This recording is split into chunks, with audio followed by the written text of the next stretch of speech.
இந்த இயரிங்ஸ் நான் செய்யும்போதே first stone chain ஒட்டணும் தான் நினச்சேன். அன்னைக்கின்னு பார்த்து ஸ்டோன் செயின் எங்கே வச்சேன்னு தெரில, காணோம். அதனால் அதை விட்டுட்டேன். இப்போ ஸ்டோன் செயின் கிடச்சிது. அதனால் இல்லைனா இது போன வாரம் சண்டே கண்டென்ட்டாகவே இருந்திருக்கும்.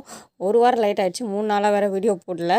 இதில் வந்து நான் ரைன் ஸ்டோன் வச்சு ஸ்டார்ட் பண்ணேன் இல்லையா, அதில் ஸ்டோன் செயின் தான் ஓட்டுறேன். சில்வர் ஸ்டோன் செயின், கொஞ்சம் பெரிய சைஸ், ரெகுலர் சைஸ் கிடையாது, கொஞ்சம் பெரிய சைஸ். இதை வந்து மேல் பக்கம் பார்த்த மாதிரி ஒட்டின உடனே ரொம்ப கிராண்ட் லுக்காக இருக்குது, கான்ட்ராஸ்ட்டாகவும் இருக்குது. நான் கோல்டு தான் ஃபஸ்ட் வச்சு பார்த்தா அது செட் ஆகலை. ஒயிட் என்கிட்ட சுத்தமாக இல்லை, காலி ஆகிடுச்சு. நான் இன்னொரு கலர் க்ரீன் கலர் ரவுண்ட் ஓட்டினேன் இல்லையா, ரவுண்ட் இயரிங், அதில் வந்து கோல்டன் கலர் ஒட்டியிருக்கேன். இப்போ பாருங்கள் அது எப்படி இருக்குன்றத. நான் என்ன நினச்சேன்னா, டார்க்கு க்ரீனுக்கு கோல்டன் கலர் சூப்பராக இருக்கும் அப்படின்னு நினச்சேன். ஆனால் இது என்னவோ க்ரீனுக்கு கோல்டன் கலர் ரொம்ப எடுக்காத மாதிரி இருக்குது. ஏன்னா இந்த கோல்டு வந்து ரொம்ப டார்க்காக இருக்கு இல்லையா, அதனால் கோல்டு எடுக்கலை.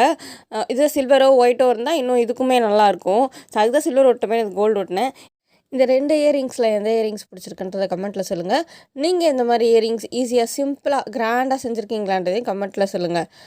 இதே மாதிரி வீடியோ பார்க்க என்னோடய சேனலை மறக்காமல் சப்ஸ்கிரைப் பண்ணுங்கள். தேங்க்யூ, பாய்.